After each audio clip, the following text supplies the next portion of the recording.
لیکن جیسے ہی دعا ختم ہوگی وہ آدھے سے زیادہ لوگ باہر چلے جائیں گے، کیونکہ ہمارے ذہنوں میں صرف 2 رکعت ہے کہ جمعہ کے دن صرف 2 رکعت پڑھنا، اس کے بعد زندگی میں نماز ہے ہی نہیں ہماری۔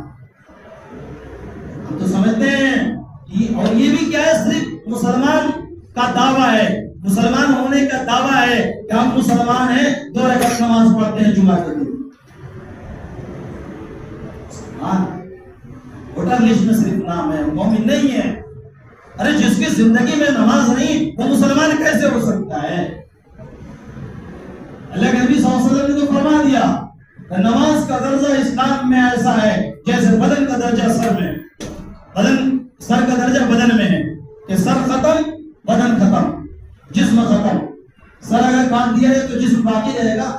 نہیں باقی رہے گا۔ ویسے ہی کہ اگر انسان کی زندگی سے، مسلمان کی زندگی سے اگر نماز نکال دی جائے تو پھر اسلام باقی نہیں ہے اس کے اندر۔ لیکن نبی نے فرمایا کہ یہ اسلام کا کیا ہے؟ ستون ہے، پیلر ہے۔ نماز کیا ہے؟ پیلر۔ اگر گھر سے پیلر ختم تو گھر دھڑام سے گر جائے گا نیچے، ویسے ہی نماز کیا ہے؟ دین، زندگی سے نماز ختم تو ہمارا اسلام خطرے میں، ہم مسلمان نہیں۔ ہم کیا سوچتے ہیں؟ صرف 2 رکعت پڑھنا، ہفتے میں 2 رکعت پڑھنا۔ ارے آپ جا کر دیکھیں، چکر لگائیں لوگوں کا، اپنی اسی مسجد میں جا کر دیکھیں، ایسے ایسے بوڑھے ہیں جو ان کو بیٹھنے میں اٹھنے میں تکلیف ہوتی ہے، جوڑ کے درد سے پریشان ہیں، لیکن ان کی نمازیں نہیں چھوٹتی ہے، پیر سے معذور ہیں، صحیح سے رکوع نہیں کیا جا رہا، صحیح سے سجدہ نہیں کیا جا رہا، لیکن نماز پڑھ رہے ہیں۔ آپ دوسری مسجدوں میں جا کر دیکھیں، وہ انٹرنیٹ پر ساری ویڈیوز تو آ رہی ہیں، دیکھیں کہ پیر میں اسٹیل لگا ہوا، پیر ہے ہی نہیں، گھٹنے سے پیر نہیں ہے، یہاں سے وہاں تک اسٹیل لگا ہوا، اسٹیل لگا ہوا شخص جا کر نماز پڑھتا ہے۔ اصل تو اسلام کا چاہنے والا وہ ہے۔ ہماری نمازیں تو یہی چھوٹ رہی ہے، ہماری بیوی کی نماز ایسے ہی چھوٹ رہی ہے، ہماری ماں کی نماز ایسے ہی چھوٹ رہی ہے، ہماری بیٹیاں ہمارے سامنے نماز نہیں پڑھ رہی ہے، اور ہم چلے ہیں صحابہ پر تبصرہ کرنے کے لیے۔ بدبختوں کی ویڈیو دیکھ کر، ان کی کلپ سن کر صحابہ پر تبصرہ کرنے لگے، جن کی اپنی زندگی کا ٹھیک نہیں، جن کی اپنی نماز کا ٹھیک نہیں، اپنے بارے میں پتہ نہیں ہے۔ ہمیں پتہ ہے یہ جتنے مولوی کٹھملہ بیٹھے انٹرنیٹ پر، سوشل میڈیا پر بیٹھ کر وہ صحابہ کو گالیاں دے رہے ہیں، صحابہ پر تبصرہ کر رہے ہیں، وہ کہہ سکتے ہیں یقین سے کہ ہم جنتی ہیں؟ نہیں کہہ سکتے، اور وہ تو جنتی ہے ہی نہیں ہے۔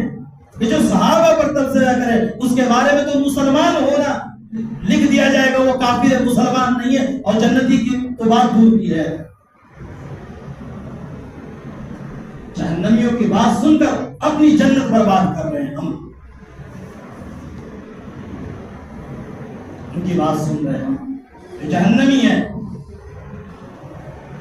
جہنمی جنتیوں پر تبصرہ کر رہے ہیں، اور جن کے بارے میں طلحہ، حضرت زبیر، حضرت عثمان، یہ سارے لوگ یہ عشرہ مبشرہ میں سے جن کو اللہ تبارک و تعالیٰ نے جنت کا سرٹیفکیٹ دیا ہے، یہ جنتی ہیں، اب ان کو کوئی جنت میں جانے سے روک ہی نہیں سکتا ہے، ان کے بارے میں یہ جہنمی تبصرہ کر رہا ہے۔ اور ہم جیسے بھولے والے مسلمان جن کو اپنی نماز کی فکر نہیں ہے، جن کو اپنے روزے کی فکر نہیں ہے، جن کو اپنے اخلاق کی فکر نہیں ہے، جن کی زندگی میں اپنے ماں باپ کی قدر نہیں ہے، جن کی زندگی میں حرام حلال کی کوئی تمیز نہیں ہے، وہ چلے ہیں صحابہ پر تبصرہ کر۔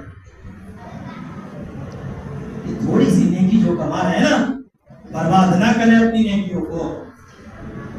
صحابہ تبصرہ کرنے کی چیز نہیں ہے، صحابہ تقلید کرنے کی چیز ہے۔ صحابہ تبصرہ کا نام تذکرہ کا نام نہیں ہے، صحابہ ماڈل کا نام ہے، یہ ہمارے رول ماڈل ہیں۔ یہ حضرت عمر بن خطاب رول ماڈل ہیں، لیکن نبی نے فرمایا کسی ایک کی اقتداء